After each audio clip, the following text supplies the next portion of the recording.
ఒక్కరు కాదు, ముగ్గురు ముద్దు. ఇద్దరు అంతకు మించి పిల్లల్ని కంటే రెండో బిడ్డ నుంచి ఒక్కొక్కరికి 25,000. 18 ఏళ్ల వరకు ఉచిత విద్య.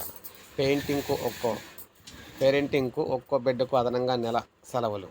పిల్లలు పుట్టని పేద దంపతులకు ప్రభుత్వ ఆసుపత్రిలో ఐవీఎఫ్ సేవలు. జనాభా నిర్వహణ విధానంపై ముసాయిదా విడుదల చేసిన ముఖ్యమంత్రి చంద్రబాబు.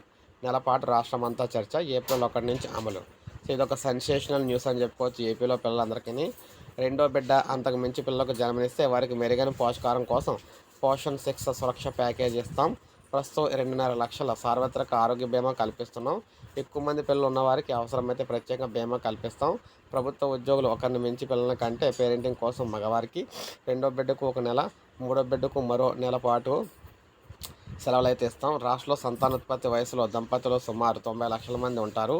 వీరిలో 11.70 లక్షల మంది పిల్లలు పుట్టని వారు ఉంటారు. వారిలో పేదలకు ప్రభుత్వ ఆసుపత్రులు ఐవీఎఫ్ చికిత్స కూడా అందిస్తూ ఉన్నారు. సో ఇదొక సెన్సేషనల్ న్యూస్ అని చెప్పుకోవచ్చు అనమాట.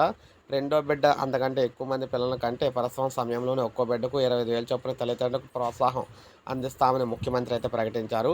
ఆ పిల్లలకు 18 ఏళ్ల వరకు ఉచిత విద్య అందిస్తామని వెల్లడించారు.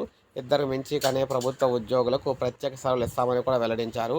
జనాభా నిర్వహణ విధానంపై చంద్రబాబుకి అయితే ప్రకటించారనమాట. ఒకప్పుడు ఒకరు ముద్దు, ఇద్దరు హద్దు, ముగ్గురు వద్దు అన్నారు. ఇప్పుడు ఒకరు వద్దు, ఇద్దరు ఓకే, ముగ్గురు ముద్దు అని చెప్పేసి మాట్లాడాలి. రాష్ట్రంలో 1.5% ఉన్న సంతానోత్పత్తి రేటును 2.1% అయితే తీసుకురావాలన్నారనమాట. ఆన్లైన్లో ముఖ్యంగా దీనికి సంబంధించి పెడుతున్నారు.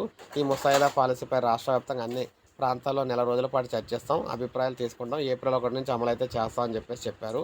సో మొత్తంగా చూసుకున్నట్లయితే ఈయన ఎట్టకేలకు ఈ పాలసీలో ఉన్న బెనిఫిట్స్ ఏంటంటే కుటుంబానికి ఒక రేషన్ కార్డు, ఒక పింఛను, ఒక ఇల్లు అనే విధానం ఉంది.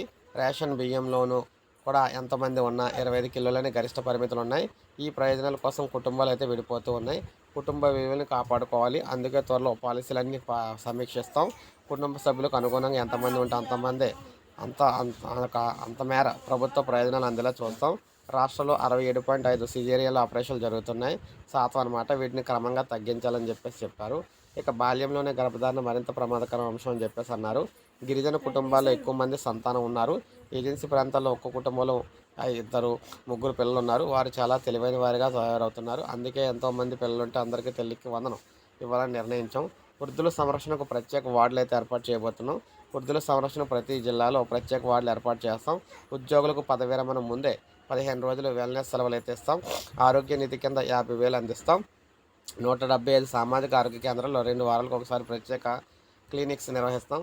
సిల్వర్ స్కిల్స్ రిజిస్ట్రీ ద్వారా 50,000 మంది పదవి విరమణ చేసిన నిపుణులు మెంటరింగ్లో అయితే భాగం చేస్తా ఉన్నారు. సో ఈ విధంగా అటు సామాన్య ప్రజలకు, అదేవిధంగా ప్రభుత్వ ఉద్యోగులకు అందరికీ కూడా ఈయనైతే బంపర్ ఆఫర్ అయితే ఇచ్చారని చెప్పాడు.